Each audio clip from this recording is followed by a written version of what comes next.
এ বিষয়ে আরো খবর জানাতে রংপুর ও লালমনিরহাট থেকে সরাসরি যোগ দিচ্ছেন সহকর্মীরা। প্রথমেই যাচ্ছি রংপুরে, সেখানে আছেন রেজাউল করিম মানিক। মানিক, তিস্তার পানি কত সেন্টিমিটার বেড়েছে, কি পরিমাণ মানুষ এখন পানিবন্দী?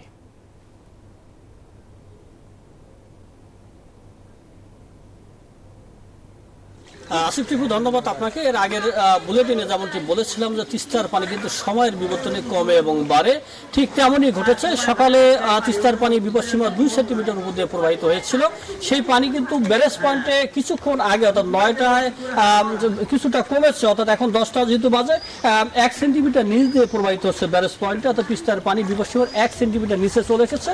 পাশাপাশি তিস্তার পানি কাউনিয়া পয়েন্টে বিপদসীমার 32 সেন্টিমিটার উপর দিয়ে প্রবাহিত হচ্ছে, অর্থাৎ বন্যার যে পানি সেটি কিন্তু ধাবিত হচ্ছে কুড়িগ্রাম এবং গাইবান্ধার দিকে। এবং পাশাপাশি লালমনিরহাটের যে অন্য উপজেলাগুলো রয়েছে আদিতমারি এবং সদর এবং রংপুরের যে অর্থাৎ কাউনি এবং পীরগাছা রয়েছে, এইসব এলাকার লোকালে পানি প্রবেশ করার সম্ভাবনা রয়েছে বলে পানি উন্নয়ন বোর্ড আমাদেরকে জানিয়েছে। আরেকটি বিষয় বলে রাখি, আমি রয়েছি সকাল থেকে গঙ্গাচড়াতে। এখানে ইতিমধ্যে প্রায় 10 থেকে 12 হাজার পরিবার পানিবন্দী হয়ে পড়েছে। আমরা একজন জনপ্রতিনিধির সাথে কথা বলতে চাই, আপনার সাথে কথা বলতে চাই যে আপনার এই লক্ষ্মীটারি ইউনিয়নে কত পরিবার পানিবন্দী হয়েছে এবং তারা ত্রাণ পেয়েছে কিনা। লক্ষ্মীটারি ইউনিয়নে আমাদের মনে করো লোক হইল কম বেশি 5,000 পরিবার পানিবন্দী। 5,000 পরিবারের মধ্যে পানিবন্দির মধ্যে আমরা টিউনো স্যারকে জানাইয়া কিছু 200 লক্ষের ত্রাণ আমরা দিছি। অতটা ত্রাণের কোনো অসুবিধা নাই। টিউনো স্যার বলছে ত্রাণ আমরা আজকে আবার কার্যক্রম ত্রাণের শুরু করবো, ত্রাণ দেবো, আমরা মানুষের পাশে আছি, ত্রাণ দেবো।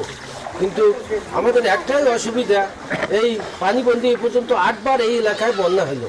একটা যদি টেকসই তিস্তা মহাপরিকল্পনা বাস্তবায়ন হতো, তাই এই এলাকার মানুষের কৃষি কর্মসংস্থানের সব দিক দিয়ে এই মানুষের কোনো অসুবিধা হয়েছে।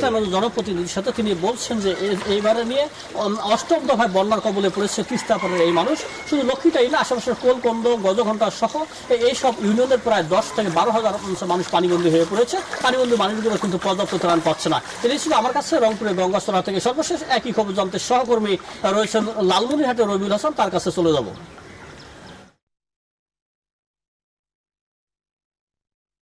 এনজিওর কিস্তি প্রথমবার বিকাশ পেমেন্ট করলেই 20 টাকা ইনস্ট্যান্ট ক্যাশব্যাক।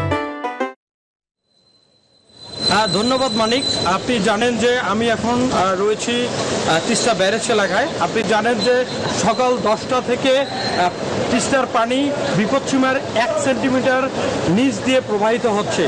আপনি জানেন যে গত রাত থেকে যে পরিমাণ পানি লালমনিরহাট 5টি উপজেলায় প্রবেশ করেছে, সে তুলনায় প্রচুর পরিমাণের মানুষ প্রায় পানিবন্দী হয়ে পড়ছে। আমরা যে 4টি উপজেলায় খোঁজখবর নিয়ে দেখেছি যে প্রায় 10,000 পরিবার পানিবন্দী হয়ে পড়েছে। পরিবারগুলো অনেকেই উঁচু স্থানে আশ্রয় নিয়েছেন, অনেকেই রান্নাবান্না করতে না পারে শুকনো খাবার খেয়ে দিন পার করছেন। আমরা কিছুক্ষণ আগে লালমনিরহাট জেলা প্রশাসক রাকিব হাওলাদারের সাথে কথা বলেছি।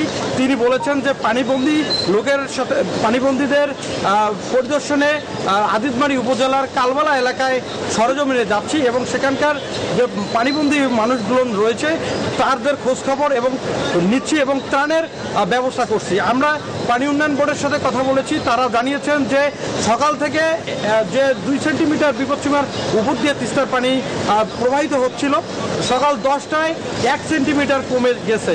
তো ওনারা পানি উন্নয়ন বোর্ড বলছে যে দিন নাগাদ পানি কমলেও বিকাল নাগাদ আবারও তিস্তার পানি বৃদ্ধি পেতে পারে।